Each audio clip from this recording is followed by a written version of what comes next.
প্রায় ৯ মাস পর খুলতে যাচ্ছে ওমানের শ্রমবাজার। চিকিৎসক, প্রকৌশলী, নার্স, শিক্ষক সহ ১২ ক্যাটাগরিতে ভিসা দেবে দেশটি। বিকালে প্রবাসী কল্যাণ প্রতিমন্ত্রীর সাথে বৈঠক শেষে কথা জানান দেশটির রাষ্ট্রদূত।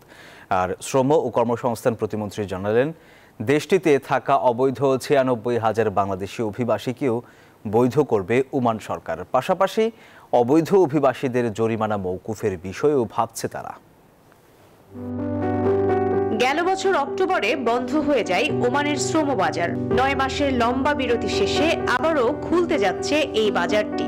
দেশটিতে বিভিন্ন খাতে শ্রমশক্তি রপ্তানির নানা বিষয়ে আলোচনা করতে মঙ্গলবার প্রবাসী কল্যাণ প্রতিমন্ত্রীর সাথে সাক্ষাৎ করেন বাংলাদেশে নিযুক্ত ওমানের রাষ্ট্রদূত।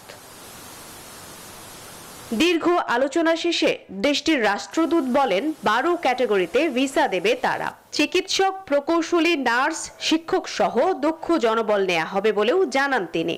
To resume, inshallah, very soon the issuance of visas.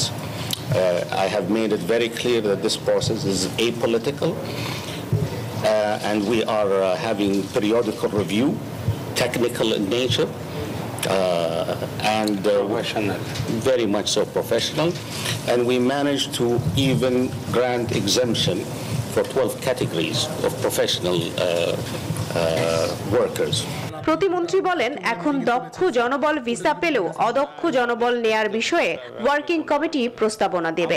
জানান, দেশটিতে অবৈধ ৯৬,০০০ বাংলাদেশি অভিবাসীকে বৈধ করবে দেশটির সরকার। ১২ ক্যাটাগরিতে আমাদের প্রফেশনাল লোক নিবে, সেটা তারা এগ্রি করেছে। ৯৬,০০০ যেটা অবৈধ হয়ে গেছে তাদেরকে লিগ্যালাইজ করে দিবে, সেটা ভার্বালি ওয়াজ এগ্রিড। এটা শেষ হয়ে যাবে এবং এগ্রিড হয়ে যাবে গভর্নমেন্ট টু গভর্নমেন্ট। হিসাব বলছে, এখন পর্যন্ত দেশটিতে প্রায় ১০ লাখ বাংলাদেশি কর্মী কাজ করছেন। মারুফা রহমান, নিউজ 24, ঢাকা।